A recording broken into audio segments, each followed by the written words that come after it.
Hey guys, how's it going? In this video, we'll be going over the Apple CarPlay tutorial in the 2018 and newer Alfa Romeo Giulia, as well as the Stelvio. Unfortunately for 2017, the Apple CarPlay system was unavailable and the SUV was not in production. So this is a 2018 and newer feature. Apple CarPlay is standard across the line, and that carries over to 2019 as well. So every Giulia and Stelvio from now on will have Apple CarPlay as well as Android Auto standard. This here is the base sport model. My friend loaned me the car for the day. He's very nice. I definitely thank him for that. Let's go ahead and get inside. It's got the beautiful red leather.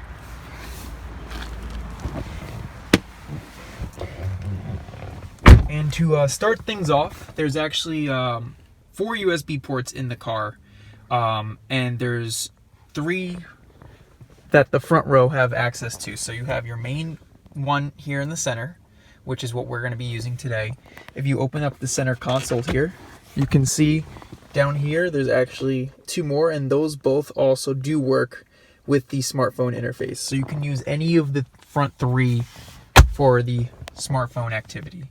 As long as you have, another good point is you need a data transfer wire.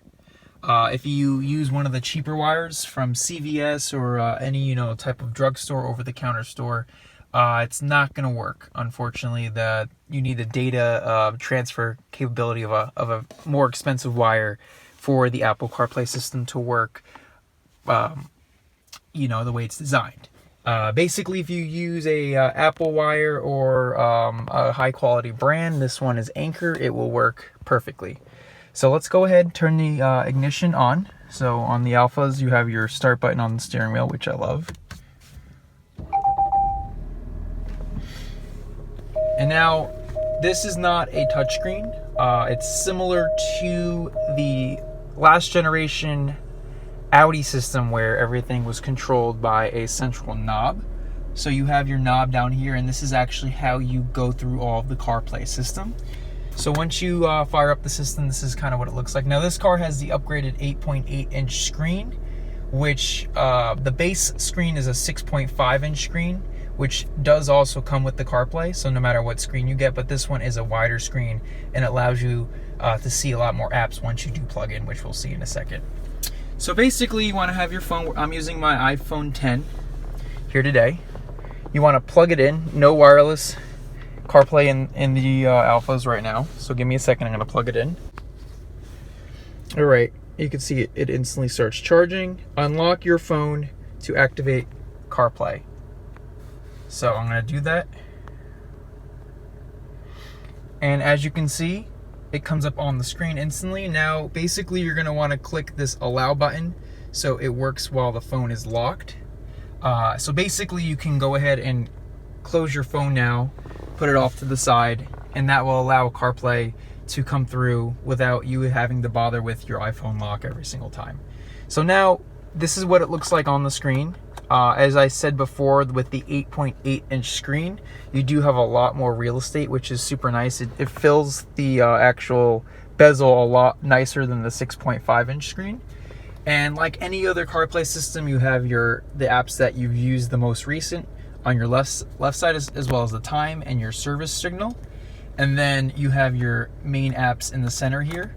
And as you can see, right now we have 2 pages, and we scroll and you get to the second one. So everything is done, like I said, with this click wheel down here. Nothing is touch.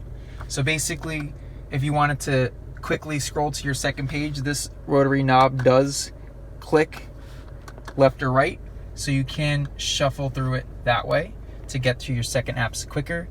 To rearrange the layout, you have to go to your settings on your phone, and you find the specific car in the CarPlay system setting, and then you can rearrange your apps within the phone. You can't, unfortunately, do it straight from the system here. But basically, it works like any other CarPlay system that's done with a knob. So you basically control it with a scroll here, or like I said, you click it side to side to go to your next app or next page. And you click down, and that will automatically activate the Tell voice me if you'd portion, like to make a call or check your voicemail. and then that automatically obviously activates Siri, and you can go ahead and skip that by clicking up in the show contacts. Now, what I've noticed about the Alfa Romeo system is it might be the Anchor wire that I'm currently using. I haven't checked it with an Apple wire, but there seems to be a little bit of like a frame rate issue. It's nothing crazy bad. It's just I've used other systems that are a lot quicker and smoother. So that's something to just keep in mind. Now, some interesting, differences between other CarPlay systems I've used is on the steering wheel here, you do have your volume rocker, which will scroll up or down, as well as pause and mute the track if you click it. Then you have your skip track buttons here.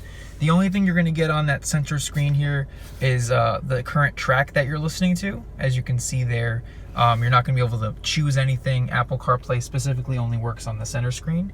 But what's cool is in other brands, to activate Siri, you would have to hold down the voice button. But in this model, all you have to do while the Apple CarPlay system is active is just give it one click. And that automatically brings up Siri, which is nice. You don't have to worry about holding the button. You have to just give it one quick click, and that will also actually cancel out Siri if you click it again, which I find very nice and useful. Now, basically, other brands would have a little icon here that allows you to go back to their menu, but I don't see any for the Alfa. The only way to actually get back to the regular car menu from here would be to click this menu button down here. So if you give that a click, you can see it goes straight back to the Alfa Romeo, I guess you can say, interface. And now, as long as your phone is plugged in, you will always have an Apple CarPlay option right here to select with the scroll wheel. Now, if you were to unplug your phone, that does disappear. So if you don't see it when your phone's not plugged in, don't worry, nothing's wrong. It just has to be plugged in. Now, as soon as you go into that, it does fire right back up, which is awesome. And again, you have Apple as well as Waze and Google Maps support, like any other CarPlay system, as long as you have the apps downloaded. I really, it's a great system to have. As far as the other CarPlay systems I've used, I like the size of the screen. The resolution isn't that great. And I do like how the Siri button is a one click, which is nice. If you guys have any questions, please leave comments below. And thank you so much for watching. Take care.